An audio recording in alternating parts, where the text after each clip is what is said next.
Hi, so what I'd like to talk about is epistemology and how that relates to education. So, for those of you that aren't familiar with epistemology and what that field of study is related to, epistemology is a subsection of philosophy in general that deals with theory of knowledge in terms of what knowledge is, what it means to know something, and how knowledge is constituted. Now, before we get into everything, I'll give you guys a little brief history of what um, has happened in epistemology in the last couple of thousand years, going right back to where it really started. So, for a very long time, the generally accepted understanding of what it meant to know something and what knowledge is was an idea that was constructed by Plato. So, the idea was that knowledge is equivalent to justified true belief. So really, for a little over 2,000 years, that was the well accepted standard for what it meant to know something. Now, in 1963, a guy named Edmund Gettier came up with a thought experiment in a paper that he wrote, which kind of, to a degree, debunked the idea of knowledge just simply being justified true belief. Um, Threw a wrench into things and kind of made people take another look at what that actually means and what it means, particularly to justify something in general. So, in terms of the formula of justified true belief, once people started actually trying to look at what it meant for a true belief to be justified, a few different explanations started to pop up. People also started to look at, and this is what's going to be the focus of what I'd like to talk about, is testimony.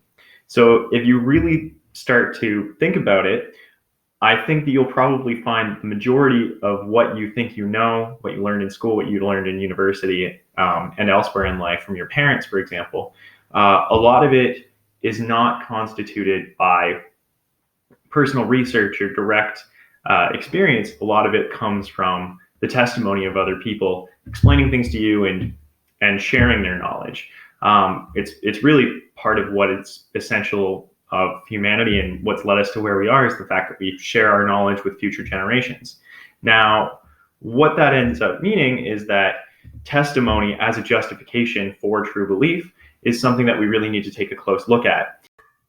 As educators, as one of the primary sources of knowledge, especially through testimony, we really need to take a close look at what our responsibilities are in relation to testimony with our students, what kind of impact we can have on students, either by providing positive, accurate testimony or providing false testimony.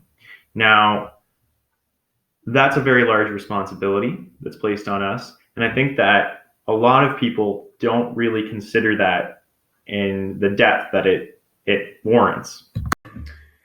In relation to that and our responsibility, there is a subject that I'd like to bring up in the epistemology in relation to testimony. And that idea was come up with by a gentleman named Jay Adler. Now, this idea is called the vulnerability problem. So essentially, the vulnerability problem, without going into too much detail about it, is essentially the vulnerability that the person listening to and constructing knowledge based on testimony subjects themselves to.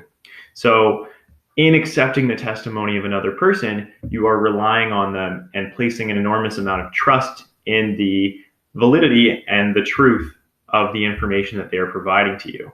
So it's really a relationship that is exactly the relationship between educators and their students. And it's one that puts the students into a position of extreme vulnerability and puts the teachers into a position of extreme power. There are, however, a lot of arguments to be made in favor of testimony against the vulnerability problem. Now, a large part of that has to do with the idea that we kind of enter into a tacit contract with one another that we will generally tell the truth.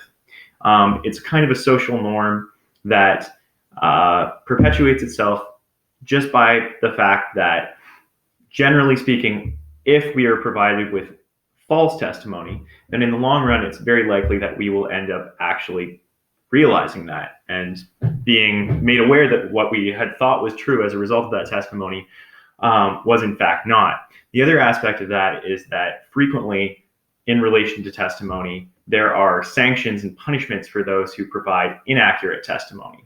So all of those things together kind of do encourage people, and educators included, to provide accurate, correct testimony. At the same time, I can speak from experience and say that that's not always the case. I've had multiple teachers provide me with extremely poor information over my years, and I assume that this is probably the case for others as well, without any kind of explanation as to why that might be poor, without any critical thought in relation to it. And a lot of students, myself included at the time potentially, could have taken that information and just accepted it offhand. All this is to say, not really that I have any immediate obvious solutions to these problems for teachers, but more so that as educators, we really need to be cognizant of the responsibility that we're taking on and of the fact that while in relation to a lot of the subjects we're teaching, we may not be complete experts, and we may have a lot of our own personal biases and thoughts about things, but we need to really consider the weight of our responsibility in relation to testimony and providing information to our students. And also we need to consider the fact that even though we may not be experts in some subjects, our students will probably assume that we know exactly what we're talking about and we are not providing them with any information that could possibly be false. Now, this brings me around to another philosopher in epistemology who I'd like to discuss, a woman by the name of Miranda Fricker. Now, Miranda Fricker dealt with, in part, a notion that she discussed that she called epistemic injustice. Now, what she means by epistemic injustice is essentially, it has to do with testimony and how some people's testimonies are given more credibility than others, regardless of whether or not they deserve that credibility. She explores kind of the consequences of denying certain people credibility in their testimony and not listening to their testimony. Now, she's not really talking about that in the context of education. A lot of what she discusses in the relation to court cases. In fact, she actually brings up the fictional case from To Kill a Mockingbird, though there are real world examples of similar things happening, and the effect that the defendant in that case is being denied credibility for their testimony had on them, which was for them to be executed in the end. My point in relation to epistemic injustice is essentially that as teachers, we also need to be very conscious of how we're treating students and how we are reacting to their testimony, whether we're giving them the opportunity to voice their opinions and provide answers in the class, because it can have really long-standing impacts on students and can really cause a sense of alienation and distance from education in general, and as well as their classmates, if they're not being listened to. Now, this is particularly important in our increasingly diverse and multicultural classrooms because, as Miranda Fricker notes in her work, a large origin of this epistemic injustice is personal prejudices amongst people. Thank you very much for watching.